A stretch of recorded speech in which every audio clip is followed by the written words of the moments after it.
Hi, this is Padma, Rashmi beauty parlour.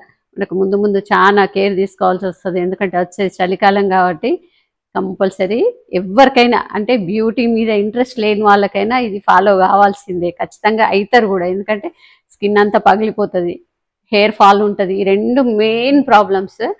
So ఈ అలవాటు లేని వాళ్ళు అట్లా చెప్తున్నారు కదా, బ్యూటీ మీద ఇంట్రెస్ట్ లేని వాళ్ళు కూడా ఖచ్చితంగా మాయిశ్చరైజర్స్ రాస్తారు, వ్యాజ్లైన్స్, కొబ్బరి నూనె ఖచ్చితంగా రాసుకోవాల్సిందే. లేకపోతే అది ఫుల్ ఇరిటేట్ చేసేస్తుంది మనల్ని.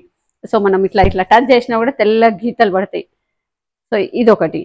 హెయిర్ ఫాల్ ఒకటి, ఎవరికైనా కూడా పిల్లలకైనా పెద్దవాళ్ళకైనా హెయిర్ ఫాల్ ఖచ్చితంగా ఉంటుంది. సో మెయిన్ దాని మీద మనం ఫోకస్ చేద్దాము. ఏంటంటే టోటల్ న్యాచురల్గా మనము అది తిన్నా మంచిదే, పెట్టుకున్నా మంచిదే. కొబ్బరి పాలు, మంచి పచ్చి కొబ్బరిని తీసుకొని గ్రైండ్ చేయండి. గ్రైండ్ చేసి వాటర్ పోసి గ్రైండ్ చేసిన తర్వాత దాంట్లోంచి వచ్చిన మిల్క్ మీకు ఎంత ఒక 6-7 స్పూన్స్ వచ్చినా 10 స్పూన్స్ వచ్చినా తీసుకొని దాంట్లోకి 1 టేబుల్ స్పూన్ నిమ్మరసం యాడ్ చేసుకుందాం. చేసి మంచి మిక్స్ చేసి స్కాల్ఫ్కి అంటే కుదుళ్ళకి అప్లై చేద్దాం మంచిగా. చేసిన తర్వాత ఒక 15 మినిట్స్ తర్వాత వాష్. వీక్లీ వన్స్ చేయండి. మనకి చలికాలం నుంచి మనకి హెయిర్ ఫాల్ నుంచి కంట్రోల్ చేయొచ్చు. అది చలికాలంలో మనల్ని భయపెట్టిస్తే మనకు కూడా ట్రీట్మెంట్స్ చేసుకోవడానికి చాలా ఆప్షన్స్ ఉన్నాయి కదా, మనం కూడా ఏం భయపడం, ట్రై చేద్దాం. ఓకేనా?